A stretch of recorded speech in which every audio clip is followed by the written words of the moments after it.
Ça commence comme ça, vous et moi. Ce jour-là, bien avant de vous connaître. C'est l'hiver, il fait froid. L'Italie, Ventimille. Le train s'arrête dans les gares vides, je regarde par la fenêtre. Il fait nuit. C'est mon visage que je vois, je le fixe, je ne le reconnais plus.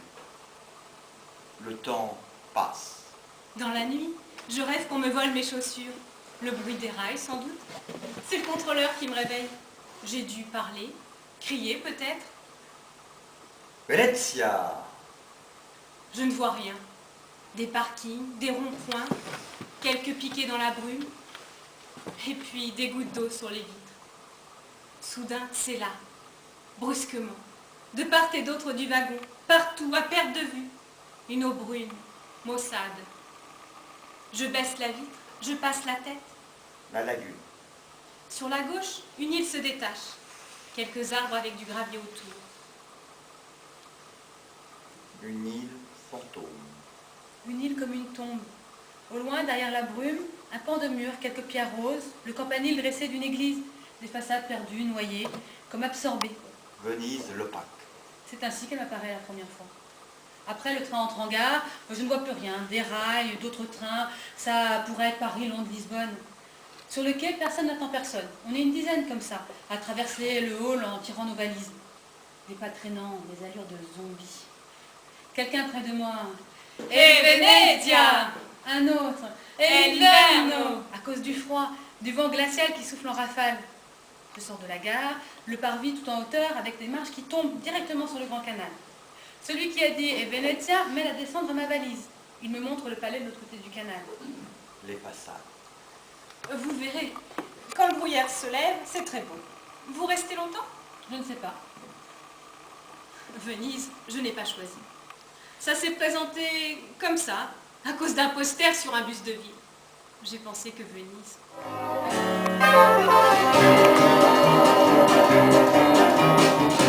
Guarda lì, dai treni in corsa si sfilacciano, in canottiera ti sorridono,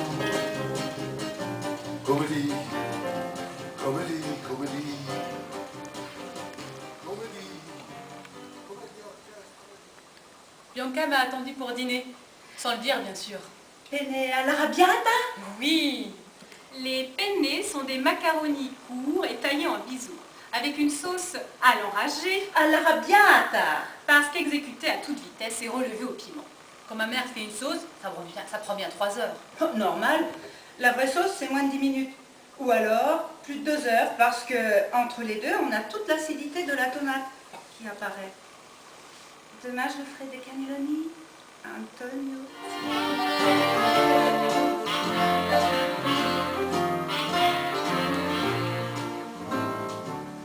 Sotto le stelle del jazz, un uomo scivolo. Le garçon dont le nom était Fernando, mais que l'on appelait Freddy, nous servit à table ce soir-là.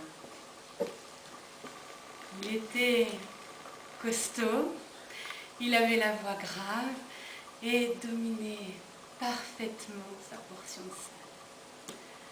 Il nous installa à une petite table en terrasse, donnant sur le Panthéon, et recommanda une bouteille de Barolo avec un risotto pour commencer.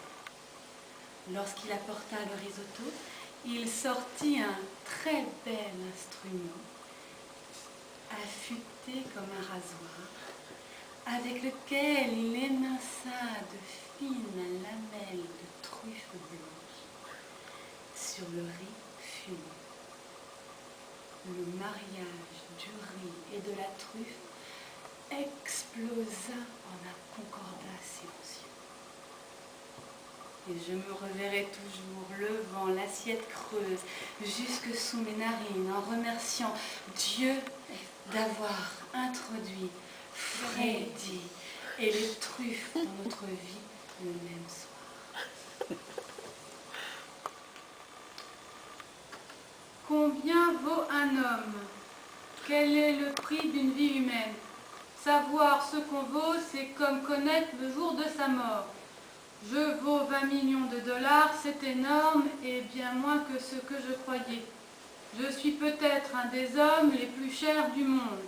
Valoir aussi cher et vivre une vie aussi merdique que la mienne, c'est le comble de la misère. Si je les avais, moi, ces 20 millions de dollars, je sais bien ce que j'en ferais.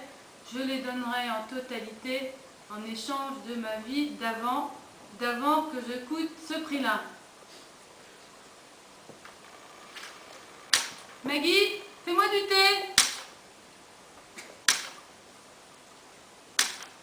Tu m'as pas entendu? Fais pas ton rituel avec moi, tu veux? Mais je travaille, Sweetie.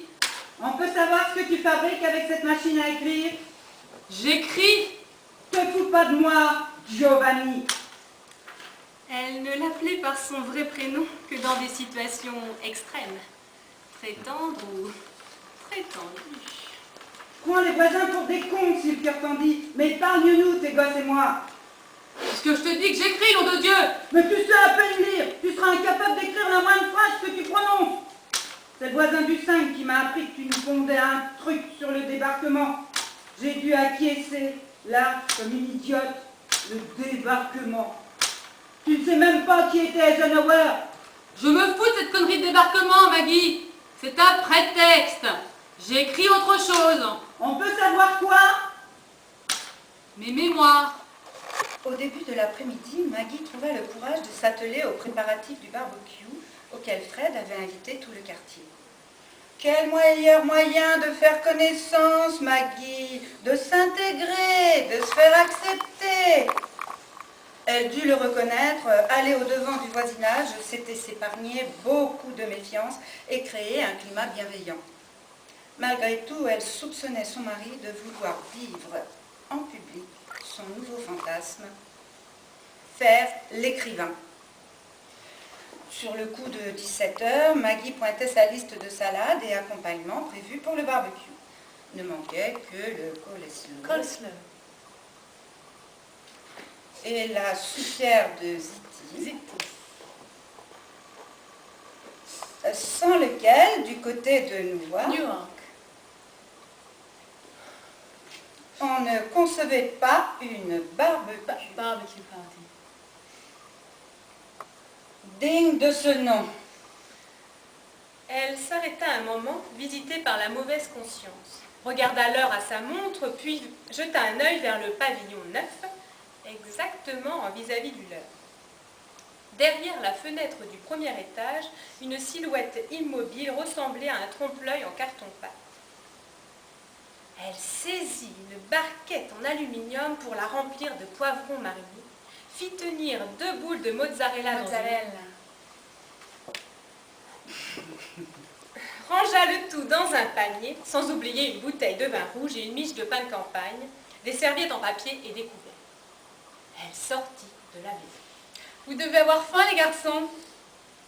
Les lieutenants Richard DiCicco et Vincent Caputo l'accueillirent avec un sourire mêlé de reconnaissance. Le salon entièrement conçu pour surveiller le pavillon des Blake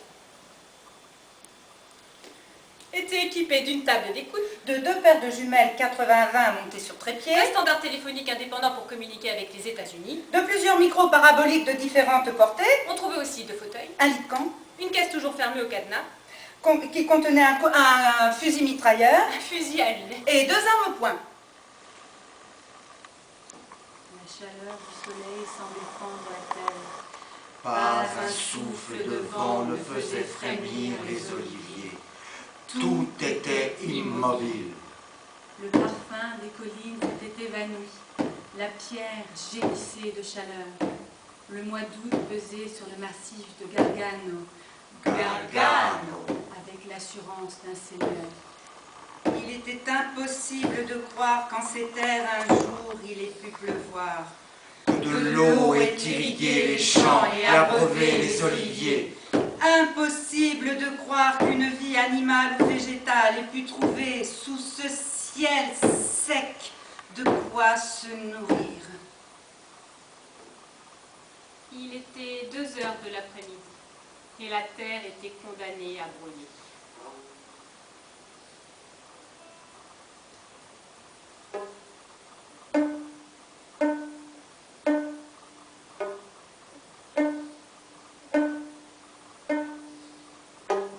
un chemin de poussière. Un âne avançait lentement. Il suivait chaque courbe de la route avec résignation. Rien ne venait à bout de son obstination. Ni l'air brûlant qu'il respirait, ni les rocailles pointues sur lesquelles ses sabots s'abîmaient. Il avançait. Et son cavalier semblait une ombre condamnée à un châtiment. L'homme ne bougeait pas, hébété de chaleur, laissant à sa monture le soin de les porter tous deux au bout de cette route. La bête s'acquittait de sa tâche avec une volonté sourde, qui défiait le jour, lentement, mètre après mètre, sans avoir la force de presser jamais le pas. L'âne engloutissait le kilomètre, et le cavalier murmurait entre ses dents des mots qui s'évaporaient dans la chaleur. Rien ne viendra à bout de moi. Le soleil peut bien tuer tous les lézards des collines. Je tiendrai. Il y a trop longtemps que j'attends. La terre peut siffler, les cheveux s'enflammer. Je suis en route et j'irai jusqu'au bout. Lorsqu'il atteignit les premières maisons du village, l'homme murmura. Si un seul d'entre eux est là et m'empêche de passer, je l'écrase du poing. Il observait avec minutie chaque coin de rue. Mais il se rassura rapidement. Il avait fait le bon choix. À 7 heures de l'après-midi, le village était plongé dans la mort. Les rues étaient désertes, les volets fermés, les chiens même s'étaient volatilisés. C'était l'heure de la sieste, et la terre aurait pu trembler. Personne ne se serait aventuré dehors. Portare di nuovo la gente ridere con potenza nell'odore del